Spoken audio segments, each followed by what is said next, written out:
애를 쓰고 있는 찰나에 누가 어떤 사람이 딱 차를 옆에 대더니 차를 같이 고쳐주겠다고 그러는 거예요. 근데 그 사람이 나이가 많아요.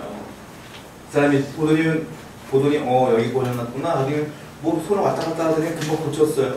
그 차를 고쳤어. 그 사람이 누구냐면 포드 자동차를 만드는 포드예요. 그러니까 포드가 자기가 만든 차니까 어디가 고장났는지 어떤 증상인지 다 알아. 자기가 구조를 다 정확하게 알기 때문에. 제가 이 얘기를 왜 시작하냐면 여러분이 성경을 읽을 때 구조를 모르고 성경을 읽으면 백날 읽어도 소용없어. 우리 이렇게 전지사냐고 이런저런 얘기하다가 제가 이미 10대 때 한 100번 정도로 성경을 읽었어요. 100번 정도. 이미 10대 때. 그때 나한테 묻길래 난 아무 소용없다고 말씀드린 적이 있어요. 왜냐하면 그때는 성경 읽는 방법을 몰라. 난 성경 공부를 해본 적이 없어요. 지금까지. 살면서. 여러분들 행복한 삶을 사는 거예요. 나는 은혜만 받고 혼자 성경 읽었지 누가 나한테 성경 공부를 가르쳐준 적이 없어요. 우리 교회는 시골교회였는데 성경 공부 시간이 전혀 없었어요. 나는 10대 때부터 청년의 시기까지 성경 공부라는 걸 배워본 적이 단 한 번도 없어요. 해봤자 주일학교 때 공과 공부 그게 딱 하나야. 유일하게 성경 공부한 적이 있을 때 수요 예배 때 우리 전도사님이 한 번 수요 예배 때 설교를 성경 공부 교재로 한 적이 있어요. 근데 그분이 일반 우리가 정상적인 신학교 나오신 분도 아니고 이상한 뭐 신학교 나오신 분이 나이도 그 당시 50이 넘었을 거예요.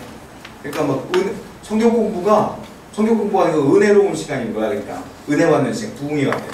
그러니까 제대로 된 성경 공부를 받아본 적이 없어요. 그래서 무턱대고 성경만 읽어보니까 나중에 읽는 방법을 보니까 구절구절 은혜로운 게 너무 많아요. 그래서 너무 읽다가 울기도 하고 막 그랬지만 나중에 알고 보니까 내가 흐름을 모르겠더라고. 성경 읽긴 읽었는데 무슨 소리인지 하나도 모르겠더라고요. 그러니까 머리 남는 게 없어요. 나중에 깨달았는데 그렇게 읽으면 안 되더라고요. 여러분들에게 부탁하고 싶은 건 무턱대고 읽으면 안 돼요. 성경은 어떤 구조가 있어요. 구조를 잘 알지 못하면 여러분 잘 이해가 안 돼. 성경을 읽을 때 아까 호두 이야기한 것처럼 아 이런 구조 가운데 이런 일이 벌어지는 거구나 라는 것들을 알고 계셔야 된다는 거예요. 자, 여러분들이 오해하는 것 중에 하나가 있어요. 창세기부터 요한계시록까지 성경은 스토리다, 이어진다 이렇게 생각하는 분들이 있는데 절대 그렇지 않아요. 성경은 이어지지 않습니다. 그러니까 여러분이 많이 오해하는 것 중에 하나예요.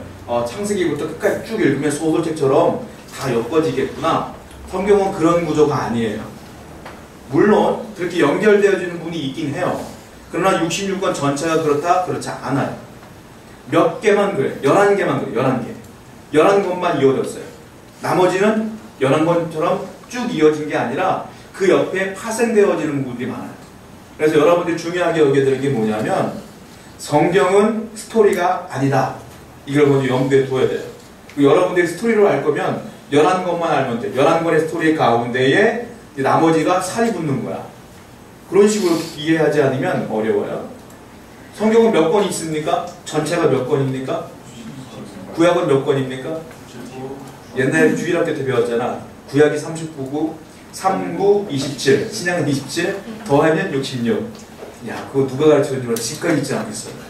3구 27 이렇게 쉽게 외우면 돼요. 66권. 퀴즈 하나 내볼게요. 구약 있고 신약이 있어요. 성경에.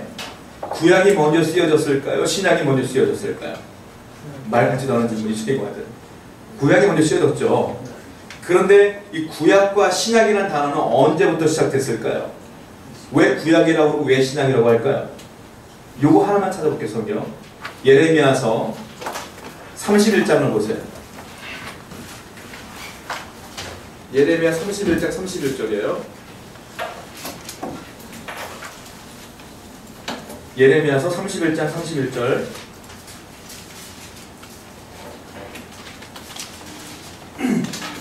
다 같이 한번 읽어봅시다. 예레미야서 31장 31절.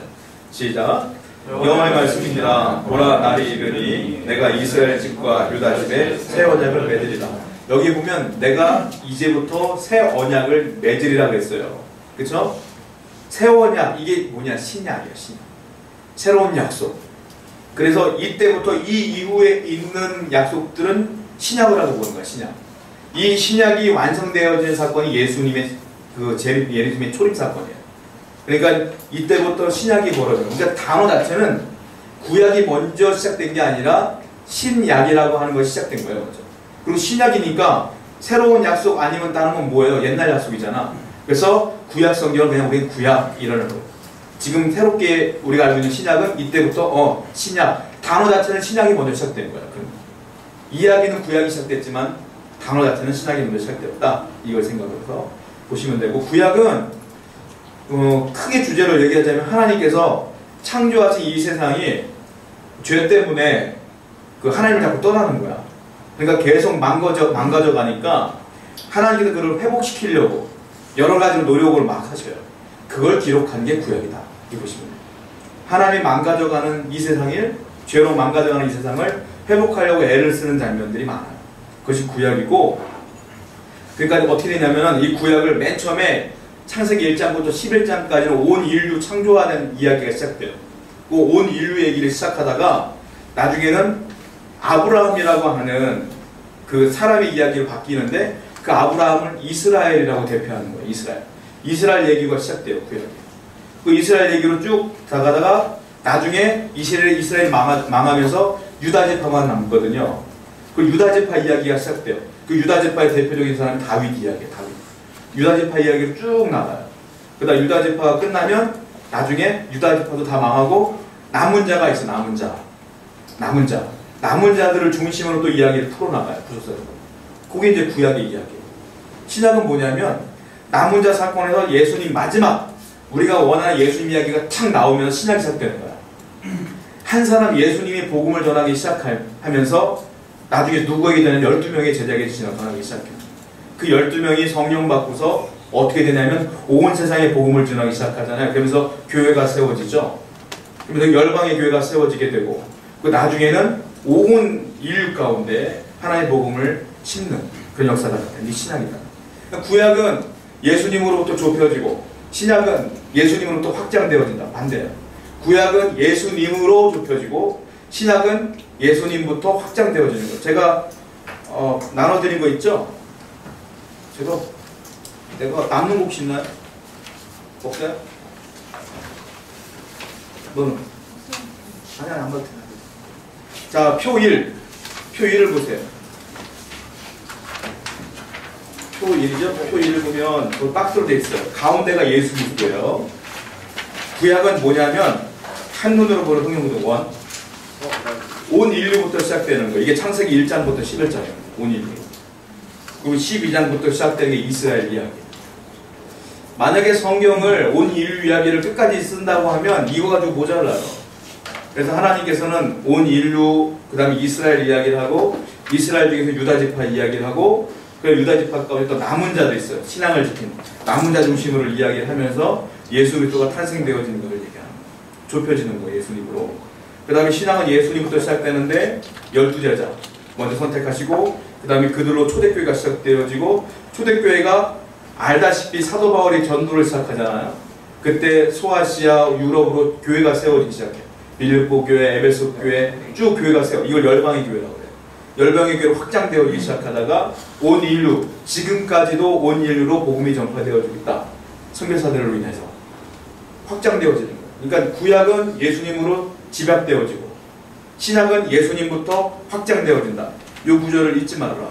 그러니까 구약은 그러니까 읽을 때 어떻게 읽어야 되냐면 다 예수님께 초점을 맞추고 읽으셔야 돼요. 예수님에 대한 예언이구나, 예수님에 대한 이야기구나, 이 부분은 구원하신다는 거구나, 이런 식으로 생각을 하고 읽지 않으면 이게 뭔 소리인지 몰라. 그런 식으로 읽어야 된다. 그리고 신약은 예수님의 복음이 어떻게 확장되어지는가, 그 부분을 기점으로 여러분들이 읽어야 된다. 그러니까 쉽게 설명하자면 구약은 예수님이 오시기 전의 기록이고요. 너무 간단하게 얘기하면 신약은 예수님이 오신 후의 기록이야. 그러니까 구약과 신약을 나누는 경계점은 뭐냐? 예수님이다. 이렇게 보시면 돼요. 자, 요건 외워봅시다. 이거 써도 되는 건가? 네. 자, 보시면 여러분들 그거 덮어보실래? 덮어볼게요.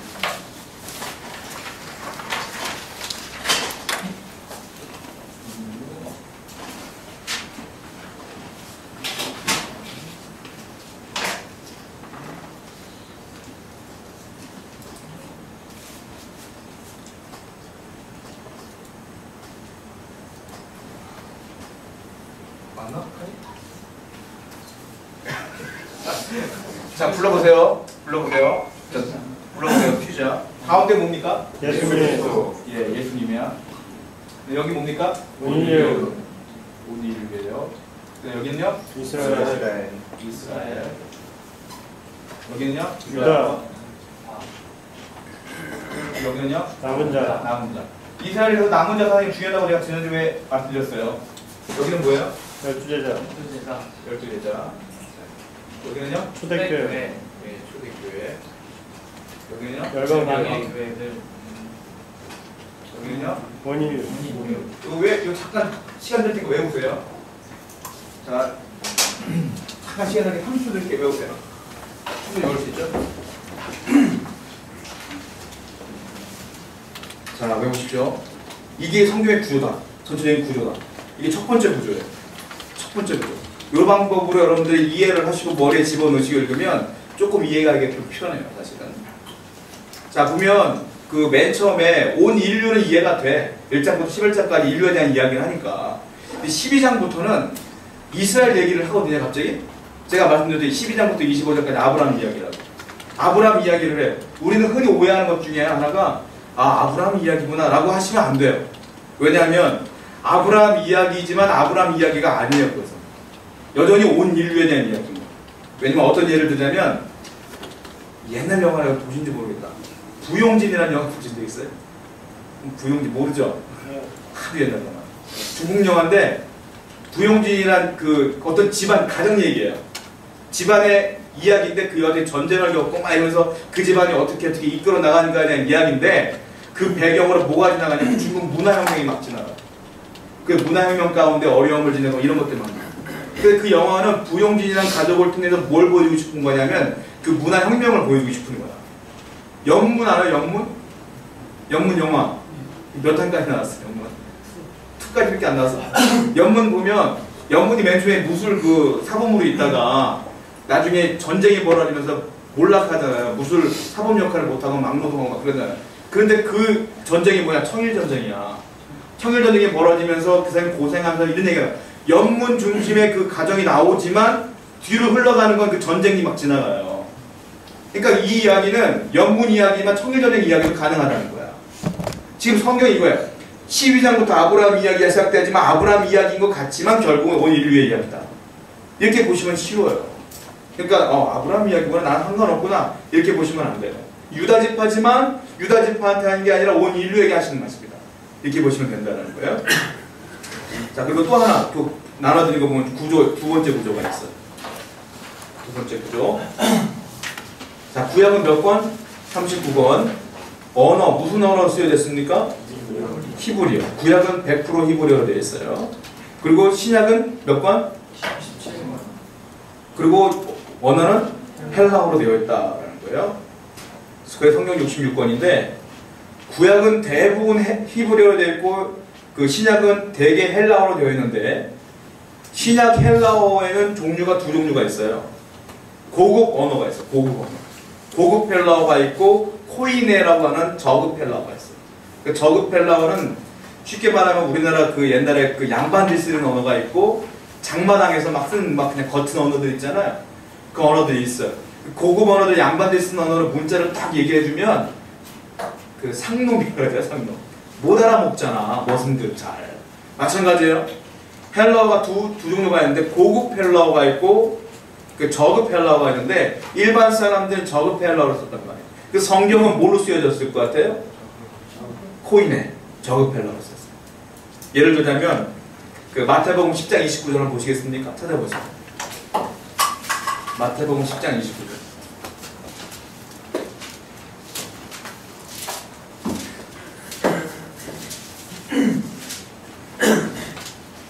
되게 그 유명한 비유 중에 하나죠. 마태복음 10장 29절 한번 읽어보세요. 시작. 참새 두 마리가 한 앗살이면 팔리지 않는다. 예, 여기까지요. 참새 두 마리가 한 앗살이면 팔리지 않는다. 이거 별거 아닌 것 같지만 이거 못 알아먹는 사람이 있겠어요? 이 단어? 다 알아요. 그러니까는 예수님께서 하신 말씀 자체가 고급 헬라어가 아니에요. 굉장히 단순한 걸 썼단 말이에요. 고급 헬라어를 쓴 게 있어요. 뭐냐면 호모의 일리아드, 오디세이 이런 거 문학 작품 같은 거. 그리고 이제 플라톤의 향연 이런 거 다 헬라어로 된 거거든요. 그 헬라어로 된 거는 일반 헬라 사람들이 못 알아먹어요. 그걸. 여러분들도 잘 모를 거야. 한글로 써도 모르겠더라고. 잘 어려워가지고. 그런 거야 다. 그러니까 예수님이 말씀하신 이 성경은 상당히 일반적인 사람들에게 이해하기 쉽도록 쓰여진 것이다. 이렇게 보시면 쉽다라는 거예요. 그 세 번째 구조를 보세요. 제가 그거 있나? 박스 내가 하나 모르겠다. 구약 처음 17권을 써 있나요? 네. 17권은 처음에 구약 성경 17권. 17권은 처음부터 시작해서 어디까지? 에스더까지. 창세기부터 에스더까지 17권이거든요. 거기가 뭐라고 하냐면 역사서라고 그래요. 이스라엘 역사가 거기 다 기록되어 있어요. 그 나머지는 역사서가 아니야. 이스라엘의 역사는 여기 끝냈어. 17권이 다 들어가는 거예요. 신약도 마찬가지예요. 신약은 처음 4권은 복음서라고 그래. 마태복음, 마가복음, 누가복음, 요한복음. 복음 붙은 것은 다 복음이라고 해요. 복음서가 왜 복음서냐면 예수님이 하신 말씀과 예수님이 하신 사건들을 기록한 것이 복음서야. 그게 다 복음서고. 구약성경 처음 5권은 시가서라고 해요. 시. 욥기부터 시작하는 시가서입니다. 욥기도 시가서예요. 욥기 잘 알고 있는 모조도 시편. 그리고 뭐 있죠? 잠언, 전도서, 아가서까지. 이게 이제 시가서예요. 그리고 이제 그 다음, 그 뒤에 있는 것들은 예언서라고 그래요. 우리가 지금 묵상하고 있는 것, 생명의 삶, 에스겔, 어렵죠? 예언서는 굉장히 어렵습니다. 이게 예언서라고 해요. 신약은 알다시피 역사서는 딱 하나, 사도행전. 그 다음 22권은 서신서인데, 바울서신이 13권이라고 배웠고, 일반서신이 9권이라고 배웠어요. 그러니까 중간에. 자, 구약 성경의 주제를 말씀드리자면, 제가 쉽게 설명하는 거야. 구약 성경의 주제는 하나님이 주인이다. 이게 한마디로의 주제예요. 하나님이 주인이다. 하나님이 창조하시고, 하나님이 다스리시고, 하나님이 보호하신다. 이게 주제예요. 하나님이 창조하시고, 다스리시고, 보호하신다. 그러니까 하나님이 나의 주인이야. 이 온 세계의 주인이야. 이게 구약 성경의 내용이고요. 신약 성경의 주제는 한마디로 말하면 예수 그리스도야. 예수 그리스도. 예수님이 메시아입니다. 이런 거예요. 예수님이 구원의 다스림의 결정체입니다. 예수님뿐이 없어요. 이게 이제 신약의 주제예요. 한마디로 말하면. 근데 이렇게 구약의 주제, 신약의 주제를 딱 한마디로 정의하면 얼마나 허무하겠어요. 자, 감사한 게 하나님께서 창세기부터 시작해서 요한계시록까지 다양한 성경을 통해서 이런 주제로 접근을 해 나가는 게 감사한 거예요. 그리고 은혜 받는 구조들도 다르고 은혜 받는 성경도 다 달라요. 다양한 사람들을 통해서 성경을 기록해 가는 거예요. 아까 말씀드린 것처럼 역사서는 창세기 때 에스더까지인데 특별히 사무엘상 2장을 한번 보시겠어요? 사무엘상 2장입니다. 역사서 가운데 하나인데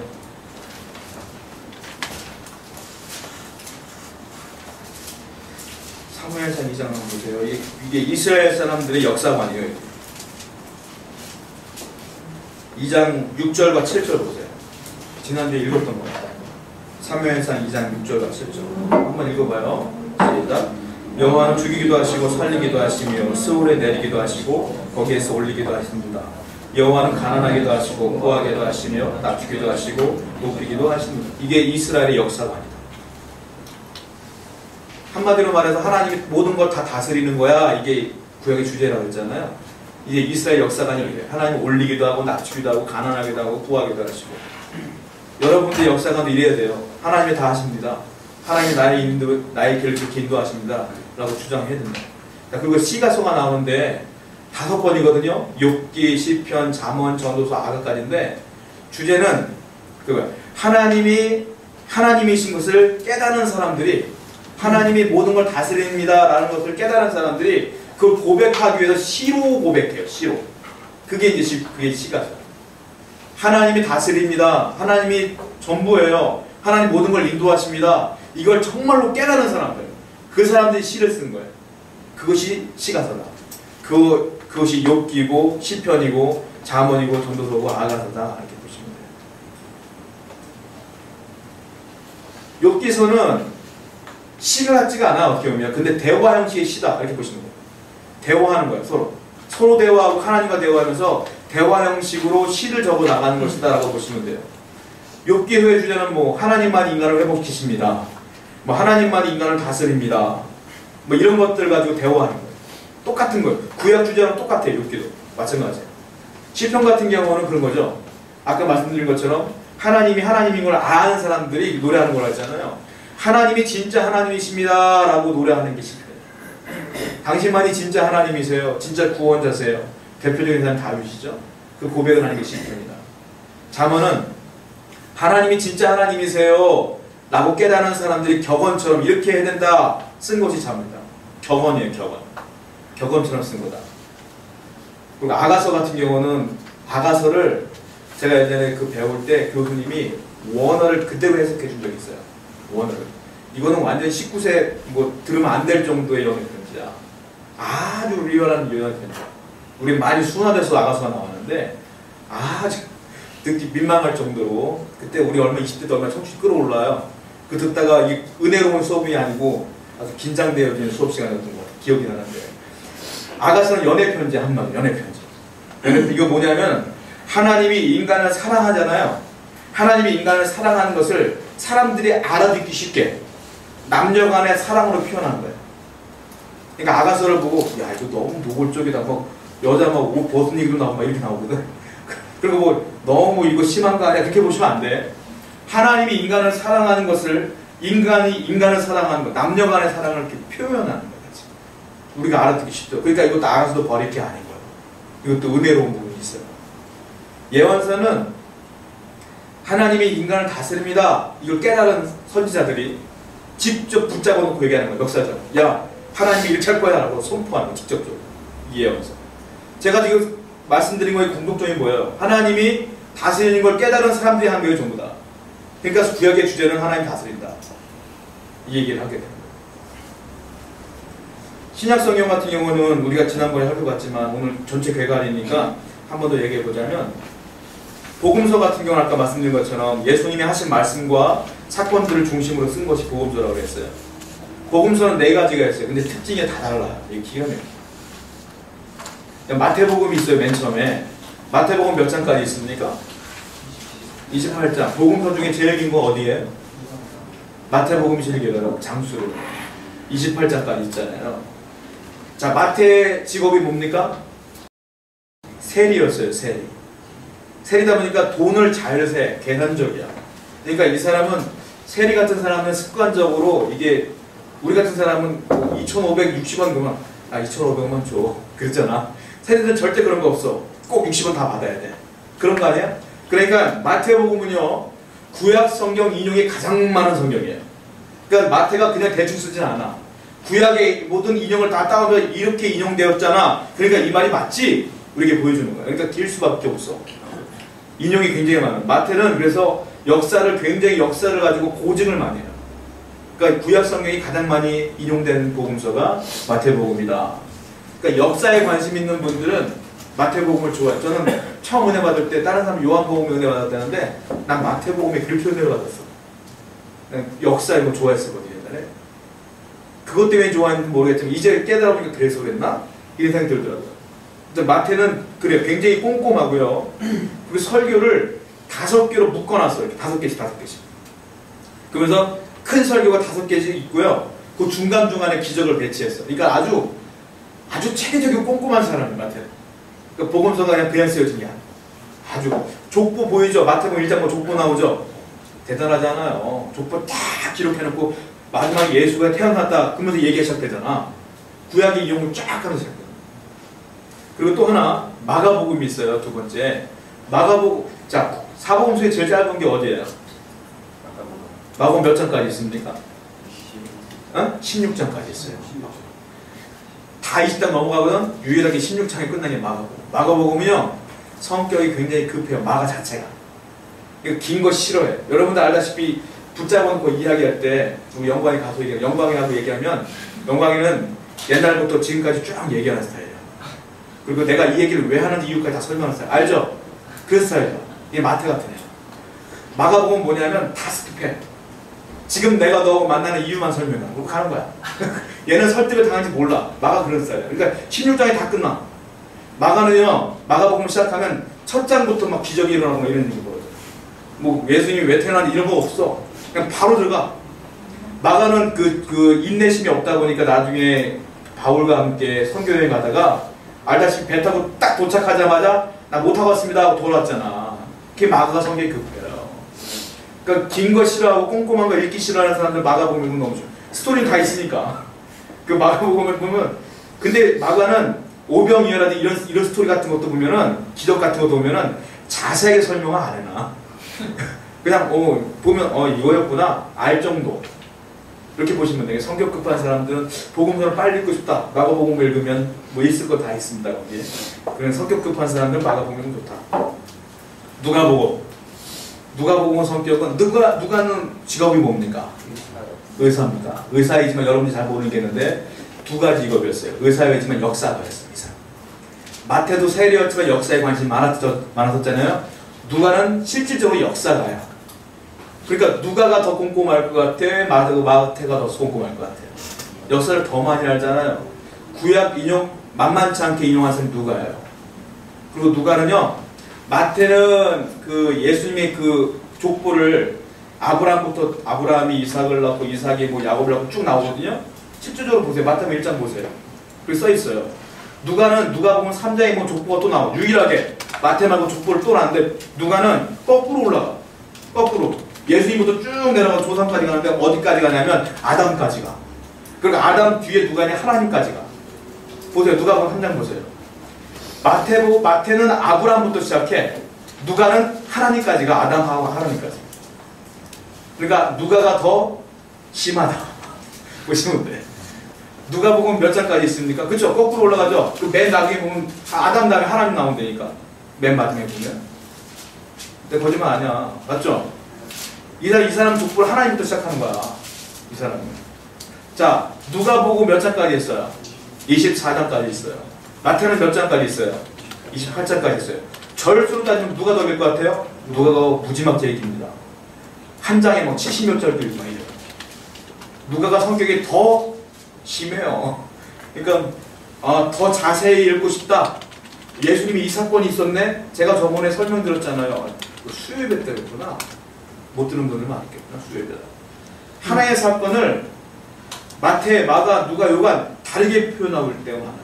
제가 그때 설명할 때는 그 강도 얘기를 했던 것 같은데, 강도 얘기하면서 다른 복음서는 다 그 같이 욕했다. 이런 식으로 내가 설명했던 것 같아요. 들은 사람은 다 알겠지만. 그러니까 누가복음이 굉장히 자세하게 표현됐다. 그러니까 자세하게 보고 싶다? 누가복음 보시면 돼요. 깔끔하게 그냥 스토리만 하고 싶다? 마가복음 보시면 돼요. 그러니까 둘 다 보고 싶다? 둘 다 비교해보면 엄청난 차이가 있다는 걸 보시면 누가는 그렇다. 그 요한복음을 보시면 요한복음은 한마디로 말하면 예수님이 사건이 있잖아요. 마태, 마가, 누가는 공관복음이라 그래. 공관이 뭐냐면 똑같은 시선으로 바라보는 거야. 그러니까 비슷한 이야기들이 많아. 요한은 공관복음에서 빠져요. 복음서지만 공관복음은 아니야. 왜? 요한은 전혀 다른 시선으로 바라봐. 그러니까 무슨 말이냐? 사건을 요한은 흐트러뜨리고 자기가 재해석해. 그러니까 자기가 해석한 걸 쓴 거야. 그러니까 굉장히 철학적이에요. 이 나머지 사람들은 사건 그 자체를 썼지만 요한은 그 사건을 흐트러뜨리고 자기가 재해석해서 쓴 거예요. 그러니까 요한복음은 좀 달라요. 철학적인 거예요. 요한복음은 있는 그대로 받아들이면 어렵고요. 생각을 좀 많이 해야 돼요. 사색을 좋아하는 분들 요한복음 읽으세요. 저는 너무 싫었어. 요한복음. 다들 나보고 요한복음 읽으래. 난 요한복음 너무 힘든 거야. 무슨 말인지 모르겠고. 유명한 구절을 많고 있는데 스토리를 이해를 못하겠더라고. 나는 머리 자체가 역사적인 머리라서. 저는 다른 분들을 좋아했거든요. 지금은 이제 요한복음 좋아하지만 그때는 그랬다. 자, 이렇게 보시면 돼요. 그러니까 여러분들이 조금 사색을 좋아하는 분들 요한복음을 읽으면 요한복음은 말 그대로 완전히 그냥 예수님 믿어라. 뭐 예수님이 정말 이런 식으로 막 나가니까 복음에 대한 얘기가 쫙 나오니까 요한복음 완전히 자기가 재해석한 거예요. 예수님. 사건 위주가 아니라 복음 위주로 나가요. 그러니까 초신자들 읽으면 복음을 잘 알 수 있는 기회가 된다. 자, 그리고 신약성경 역사서는 사도행전 유일해요. 초대교회 역사를 기록한 것이, 교회의 역사를 기록한 것이 사도행전이다. 예수님 만난 사람들이 예수님을 전하는 것, 그 사건을 쓴 게 사도행전이에요. 그 역사를 전하는 거죠. 서신서는 알다시피 22개고 바울이 쓴 게 13권이고 다른 분들이 쓴 게 8권이다. 이렇게 보시면 돼요. 자, 그 다음에 또 중요한 게 있는데 연대기적으로 이제 제가 나눠드린 표 있죠. 새로 다른 거. 그거 보시면 알죠? 그거 보시면 오늘 우리가 주로 배워야 될 게 있는데 1번부터 10번까지 있어요. 한번 쭉 읽어보세요. 거꾸로. 1번을 뭐라고 합니까? 창조시대, 2번 족장시대, 3번 출애굽과 광야시대, 4번 정복시대, 5번 사사시대, 6번 단일왕국시대, 7번 분열왕국시대, 8번 포로시대, 9번 포로귀환시대, 10번 침묵시대. 이거를 외우셔야 돼요. 이걸 외워야 구약성경이 눈에 들어와요. 아까 제가 외우는 게 2개 있어요. 자, 칠판에 쓰는 거 보세요. 한번 읽어봅시다. 온일교부터 시작. 온일교, 이스라엘, 유다지파, 문자, 예수 그리스도, 열두제자, 초대교회, 열방교회, 원유. 네, 이거 외우셔야 되고요. 오늘 더 외워야 될 게 오늘 지금 말씀드린 거 이거예요. 지금부터 이제 구약성경의 스토리를 빼는 건데 요 10가지 시대를 여러분들이 이해를 하시면 성경을 딱 구약성경이 머리에 들어와요. 근데 이걸 이해를 못하면 머리에 안 들어와. 맨 처음에 창조시대라고 해요. 하나님이 창조한 이야기가 쫙 기록된 거야. 이게 이제 창세기 1장부터 11장까지. 그리고 두 번째로는 12장부터 시작되는 건데 아브라함을 뭐라고 하냐면 족장이라고 해요. 족장. 족장이 몇 명이 나오면 4명이 나와. 아브라함, 그 아들 이삭, 야곱, 그 다음에 요셉을 족장에 넣냐 안 넣냐. 요셉은 정치가 아니냐 이렇게 얘기했지만 일단 넣기도 해요. 빼기도 하고. 그 족장 이야기가 나오는 거야. 이거 족장 시대라고 해요. 그 다음에 이 족장 시대가 끝난 뒤에 그 야곱이 자기 식구들을 딱 끌고 어디로 가? 애굽으로 가. 고센 땅에 머물게 되면서 거기서 갑자기 가족들이 막 퍼져나가잖아요. 고센 땅에서. 거기를 뭐라고 하냐면 그 다음에 이제 그들이 이제 그 바로에게 핍박을 당하면서 떠나게 되잖아요. 애굽을 탈출하잖아요. 출애굽이라고 하잖아요. 그때 기록한 걸 뭐라고 하냐면은 출애굽과 광야 40년 보내잖아요. 그 광야 시대라는 거예요. 자, 광야가 끝났어. 40년 지났어. 가나안 땅으로 들어가. 모세가 죽고 누가 리더가 돼요? 여호수아가 리더가 되면서 가나안 땅으로 들어가는데 가나안 땅에 이미 이민족이 살고 있었어. 전쟁을 계속 치르는 거예요. 그걸 뭐라고 하냐면 땅을 정복한다고 해요. 정복시대라고 해요. 내가 잘하고 있나? 네. 자, 땅을 정복을 한 다음에 평안해지니까 하나님이 이제 리더를 세우세요. 그 리더가 사사라고 그래요. 사사가 있을 때는 평안하다. 이들이 죄를 져. 죄를 지면 또 고통이 나오고 또 사사를 좀 평안해지고. 이게 반복되는 걸 사사시대예요. 사사시대가 끝나서 마지막 사사 사무엘이 끝난 뒤에 사무엘에게 뭘 요구합니까?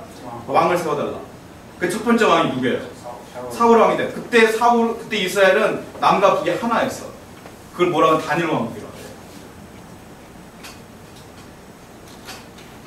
단일 왕국에는 왕이 3명 있었어요. 누굽니까? 첫 번째 사울, 두 번째 그 다음에 없어요. 세 번 왕까지만 단일 왕국 시대고, 그래서 솔로몬 다음 왕이 누구냐? 르호보암이라고 솔로몬의 아들이야. 르호보암 때 나라가 쫙 갈라져요. 그 남쪽에는 르호보암, 북쪽에는 여로보암이라는 왕이 세워져요. 북쪽에는 10지파, 남쪽에는 2지파만 딱 남아. 유다 지파, 베냐민 지파. 딱 둘러만 남아. 그래가지고 남북이 쫙 갈라져요. 이때 뭐냐고 하냐면 분열왕국이라고 해요. 분열왕국 됐어요? 분열왕국이 됐어. 그 다음에 어떻게 돼? 북이스라엘 멸망해. 그리고 남유다도 멸망해. 그리고 이 사람들이 지금도 보세요. 분열왕국 시대 이후에는 제가 말씀드렸잖아요. 맨 처음에. 온일류, 아까 뭐라 했어? 온일류, 그 다음에 뭐라 했어? 이스라엘. 그 다음에 유다지파. 북쪽에는 이스라엘이라고 그랬고, 남쪽에는 이름을 뭐라 그랬어요? 유대. 그쵸? 그러니까 하나님 이때부터는 기록이, 북쪽의 기록은 없어. 모든 기록은 남쪽으로 위주로 가는 거야. 그러니까 북쪽은 아수르에게 멸망당했거든요. 그 기록은 없어. 그때부터 어디, 얘는 바벨론에게 멸망당한 유다지파에게 초점이 가는 거야. 그때 이 사람들이 붙잡혀가. 그걸 뭐라 그래? 포로시대. 자, 그리고 바벨론이 페르시아에게 멸망을 당해요. 페르시아는 포로 정책이 아니라 포로를 돌려보내줘요. 그걸 뭐라고 해요? 포로 귀환이라고 해요. 포로 귀환시다. 이때 급하니까 말합니다. 원래 잘 써야죠. 마음 잡히면. 알죠? 네. 네. 아는 사람 알아. 네. 잘 써요, 그치? 포로 귀환 때 들어온 사람이 누구냐? 3체에 걸쳐 들어오거든요. 첫 번째 성전을 건축하러 들어오는데 스룹바벨이라는 사람이 들어와요. 그 사람이 딱 끌고 들어와요. 성전 건축하다가 못 졌어, 다. 그 다음에 두 번째 리더가 뭐냐? 에스라. 우리가 알고 있는 에스라 성경. 에스라가 제사장인데 들어와요. 들어오면서 보니까 성전을 건축 안 했네? 야, 성전 건축해라! 목사님이니까 막 외쳐. 영적으로 막 붕을 일으켜요. 그러다 안 지켜져. 나중에 세 번째 귀환하는데 세 번째 리더가 누구냐? 느헤미야. 느헤미야 갖고 왜 성전 안 졌어? 일단 성벽부터 짓자. 성벽 짓고 나중에 다 진 다음에 에스라, 느헤미야 딱 서가지고 하나님께 감사 예배 드리냐면 나와. 이게 포로 귀환이에요. 그 다음에 포로 귀환한 다음에 뭐라고 써있습니까? 침묵이에요. 침묵시대. 왜 침묵시대냐면 이 이후로 430년 동안 하나님 말씀이 없어요. 말라기 선지자가 마지막으로 예언을 한 뒤에 선지자가 한 명도 없어. 그 다음 430년 동안. 그리고 신약에 넘어오는 세례 요한이 첫 번째 신약 선지자로 등장을 해요. 그 기간이 430년. 이때는 성경이 없어. 왜? 하나님 말씀이 없는데 성경이 뭘 기록해요? 성경이 없어. 이거 외우세요. 이걸 외우시면 성경 스토리가 딱 깨지는 거예요. 지금 내가 말씀드렸잖아요. 간단하게 말했지만 그게 성경 전체에 있는 거지. 요거를 제가 1분 드릴게요. 외우세요. 요걸 외워야지 여러분들 구약성경을 이해하실 거예요.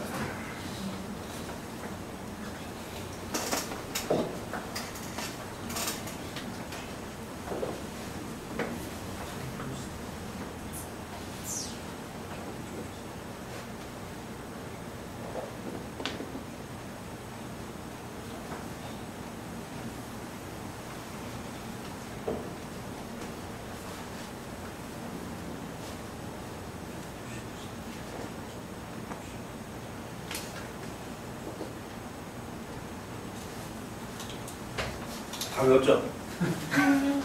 머릿속이 있어요.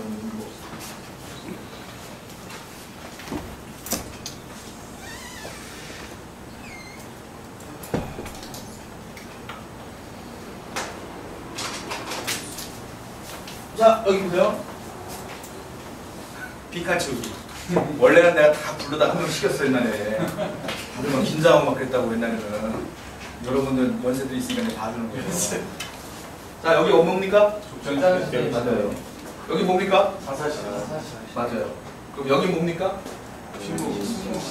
여기 뭡니까? 맞아요. 여기 뭡니까? 포로 시대. 여러분들 찾아보십시오. 이것만 알면 여러분들 누가 성경 얘기하면 다 이야기할 수가 있어요.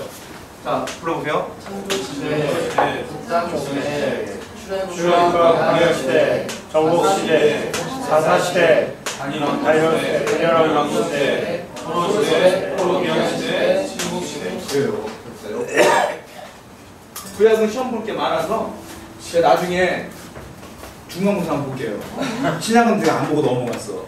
이건 좀 외울 게 좀 많아가지고 제가 다 설명드릴게요. 지금 보세요. 제가 아까 설명드렸을 때에 구약이 몇 권이라고 했습니까?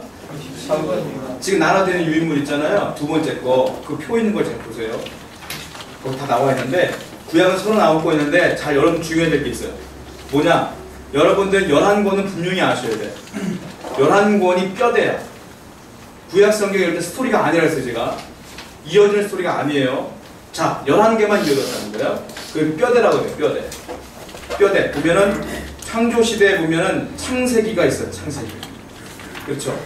창세기가 뼈대가 되는 거예요. 그리고 족장시대에 쓰여진 게 뭐냐면 출애굽기, 그리고 민수기. 얘가 뼈대예요. 그리고 정복시대는 저는 알다시피 여호수아 이야기잖아요. 여호수아. 사사시대는 쉽죠? 사사기. 단일왕국 시대는 왕이 3명 이야기가 나와야 돼. 단일왕국 시대는 뭐가 있냐? 사무엘상, 사무엘하, 다윗 이야기입니다. 11개상 11개 하는 뭐예요? 왕이 많다는 거야, 이게. 이건 분열왕국 시대에 쓰여진 거예요. 분열왕국.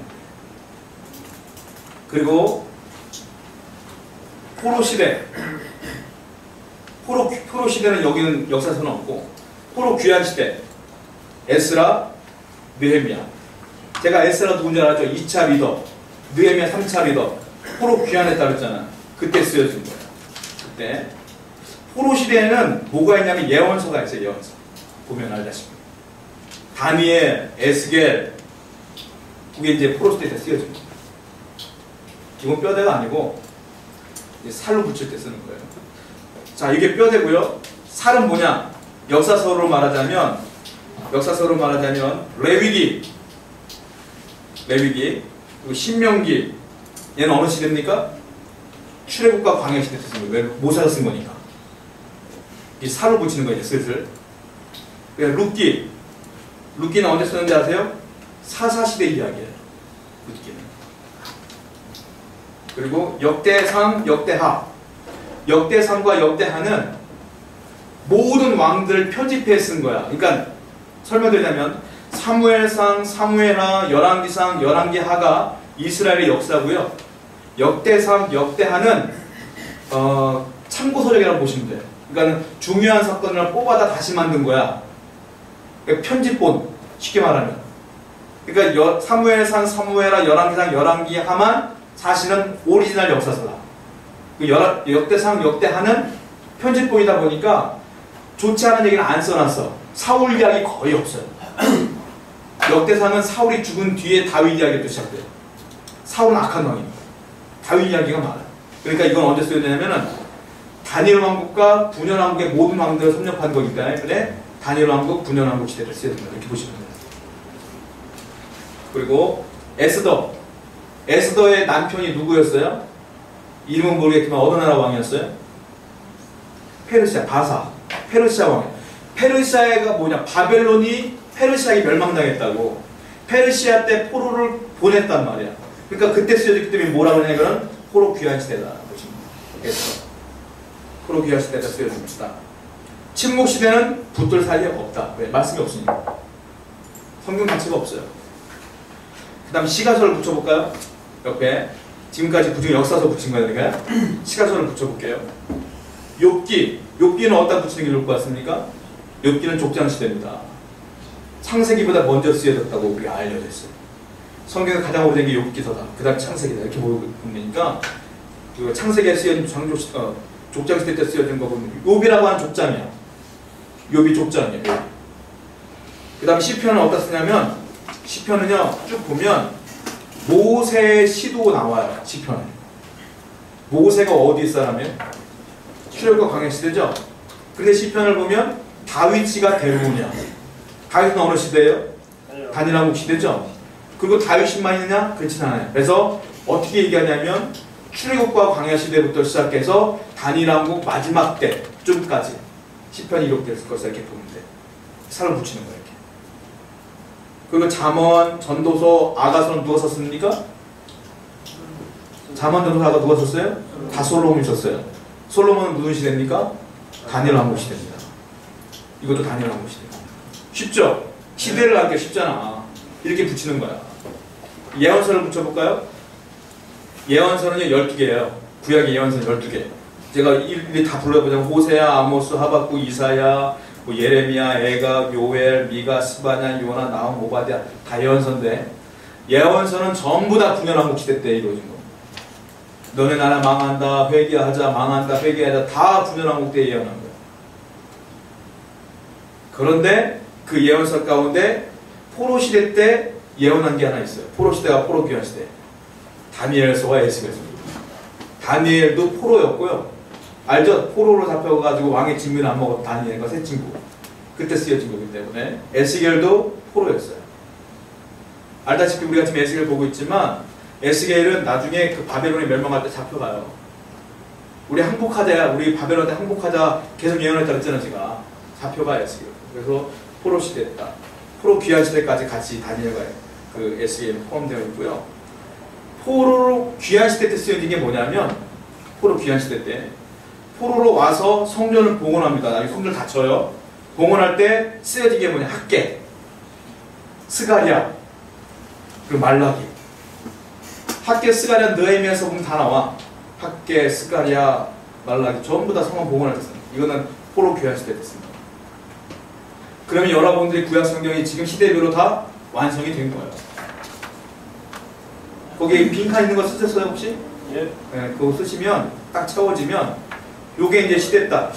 그 뼈대는 앞에 있는 거 창세기부터 느헤미야 에스라까지 뼈대고 나머지 살로 붙는 거. 한번 살짝 보세요. 이걸 알고 계시면 여러분의 시대를 이해하는데 충분히 좋은 자료가 될 수 있어요. 한번 쭉 보세요. 창세기는 그러나 창조시대 이야기가 나오지 뭐 미수기, 출애굽기, 여호수아 쭉 나오면서 살을 붙은 거 역대 상하는 편집본이니까 다니엘 왕국도 분열왕국이구나. 에스더는 페르시아 때 왕비였으니까 포로 귀환 시대고, 신명기 내기는 모세가 썼으니까 출애굽 광야 시대고, 욥기는 가장 오래된 시대니까 또 욥이라고 하는 족장 이름이 있으니까 족장 시대고, 시편은 모세시부터 쓰였으니까 출애굽 광야 시대부터 다윗 이야기니까 다니엘 왕국 시대, 또 막판까지구나. 잠언도서 아가서는 솔로몬 이야기 다니엘 왕국 시대고, 이런 식으로 이해를 합니다. 자, 제가 이제 구약 이야기를 한번 스토리를 짜볼게요. 얘들이 이것도 시켰어. 나와가지고 운변시키지. 자, 구약 얘기를 한번 해보시오. 그 문제 되면 청년들 했어야 돼. 안 하면 또 자기들도 모르면서 지적들도 잘하더라고. 안 해도 이거 틀렸어요. 막 그러는데. 자, 얘기해볼게요. 여러분들 그 유인물을 보세요. 창조시대부터 침묵시대까지 유인물을 보세요. 제가 성경을 설명해 드리는 거야. 하나님이 천지를 창조하셨어요. 천지를 창조하신 사건들이 1장부터 창세기 1장부터 시작되는데, 사람을 창조하셨으나 사람들이 죄를 져요. 창세기 3장을 보면 선악과를 따먹게 되고, 4장을 보면 그 아담과 하와가 낳은 가인과 아벨이 죄를 짓게 되는데 가인이 아벨을 죽입니다. 하나님께서 그 죄가 자꾸 번영하면서 가장 이 땅의 죄가 왕성해졌을 때 이 땅을 없애버리기로 마음을 먹고 물로 심판을 하시는데, 그 창세기 6장에 나와요. 물로 심판을 다 하시고 노아의 가족들을 구원하신 뒤에 다시 인류를 시작하는데 그 인류들이 또 죄를 져요. 그래서 창세기 11장에 보면은 바벨탑 사건이 있는데, 그 바벨탑 사건은 하나님의 언어를 다 흩으셨어요. 그 하나님께서는 그 인류에 대한 것들을, 그 죄에 있는 인류를 구원하기 위해서 아브라함이라고 하는 사람을 선택을 합니다. 그게 12장부터 시작돼요. 아브라함을 선택해서 그 아들 이삭을 주시고, 그리고 그 야곱, 그 사람들로 통해서 하나님의 역사를 이루게 돼요. 그런데 야곱 시대에 이르러서 가뭄이 심해지다 보니까 어디로 갈지 고민하다가 애굽으로 들어가게 되는데, 애굽의 총리가 아들 요셉이 총리였던 거예요. 그래서 그 땅에서 요셉의 그 도움을 위해서 고센 땅에서 머물게 되면서 오랫동안 번성하면서 살게 돼요. 그런데 요셉을 알지 못하는, 요셉이 죽은 뒤에 요셉을 알지 못하는 새로운 왕이 등장을 하여서 이스라엘 사람들을 핍박하면서 국고성을 짓게 해요. 비돔과 라암셋을 짓게 해요. 그래서 너무너무 힘들다 보니까 이 사람들이 기도를 해요. 하나님 살려달라고. 그때 하나님이 모세라고 하는 사람을 보내셔서 이들을 구원해내세요. 그게 출애굽과 광야 시대가 시작되는 거예요. 그 사람들이 광야에서 헤매다가 여러 가지 기적을 보다가 나중에 모세가 죽고 여호수아로 인해서 가나안 땅을 정복해 나갑니다. 가나안 정복할 때 정복시대라고 해요. 그런데 정복이 다 되어지고 땅을 이제 나눠 갖게 되는데, 이 사람들이 평안하다 보니까 죄를 짓게 돼요. 죄를 지니까 이민족으로 침범을 받게 되고 어려움을 당하다 보니까 또 기도를 해. 그때 하나님이 사사를 보내. 사사를 보내서 사사들이 기도하면 다 마음이 평안해지고 괜찮아진다. 이게 계속 반복이 되어져요. 마지막 사사는 사무엘이었어요. 그 사람들이 왕을 원해. 왕을 세워주는데 첫 번째 왕이 사울이야. 그때부터 다니엘 왕국이 시작되어져요. 사울왕이 세워지고 그 아들이 아니죠. 두 번째 왕 다윗이 두 번째 왕이 되어지고, 세 번째 다윗의 아들 솔로몬이 왕까지 했는데, 문제는 솔로몬의 아들 르호보암이 있는데, 르호보암이 젊을 때 왕이 돼요. 왕이 돼가지고 고민을 하는 거, 어떻게 지휘를 할까. 그다음 아버지 때 솔로몬 때 신하들이 있고 자기들과 함께 공부했던 동년배들이 있어. 얘들이 물어봐, 얘들한테. 야, 어떻게 할까? 그때 신하들이 뭐라고 말하냐, 아버지 때 신하들이 뭐라고 말하냐면, 당신의 아버지 솔로몬이 세금을 너무 많이 받았어요. 백성들이 너무 힘들어요. 세금을 적게 받으십시오. 그러면 백성들이 당신을 좋아할 거예요. 그래? 동년배들 물어봤어. 친구들한테. 친구들이 뭐라 그래? 친구들이 뭐라냐면, 야, 너네 아버지가 그렇게 많이 받았으면 넌 더 세야 되잖아. 야, 더 세게, 더 많이 받아. 그랬더니 솔로몬이 바보같이 이 어른들의 말을 듣지 않고 친구들의 말을 들어서 세금을 더 많이 부과하는 거야. 그럴 때 백성들이 불만이 여기까지 차고 올라와가지고 야 우리 솔로몬 따라가지 말자. 솔로몬하고 르호보암 따라가지 말자. 갈랐어요. 갈랐을 때 리더가 누구냐? 여로보암이었어. 열지파가 여로보암 따라서 북쪽으로 쫙 올라갔어. 그래서 열지파는 북쪽에 남아있는 베냐민과 유다 지파만 딱 남쪽에 남아. 이게 9년 왕국 시대가 시작돼요. 그래서 그들의 수도를 사마리아 성에다가 수도를 세우는 거야. 그 사마리아 성이 북이스라엘 수도가 되어 나중에. 그래서 거기서 죄들이 많이 번영하게 돼.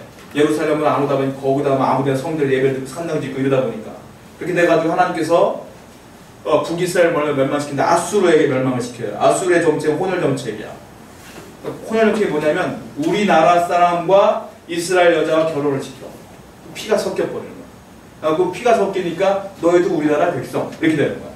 그러니까 북쪽이 먼저 아수르에게 멸망당하다 보니까 혼혈 정책으로 인해서 사마리아의 성에 있는 모든 여자들이 혼혈을 하고 그랬어요. 그러니까 이스라엘 사람들은 서민사상이 있잖아. 하나님의 백성. 혼혈이 돼버리니까 남쪽에 있는 사람들이 어떻게 바라보냐면 그 사람들을 개라고 여겼어요. 너는 혼혈됐어. 너는 상종을 안 할 거야. 그때부터 상종을 안 하는 거야. 사마리아 성가. 그러니까 예수님이 알다시피 사마리아 수가성령 들어가잖아요. 그 사건이 그렇게 벌어지는 거야. 그래서 그들과 단절이 되어져요. 그 이후에 남쪽 유다도 죄를 짓다 보니까 하나님이 바벨론을 통해서 멸망을 시켰어요. 바벨론은 포로 정책이야.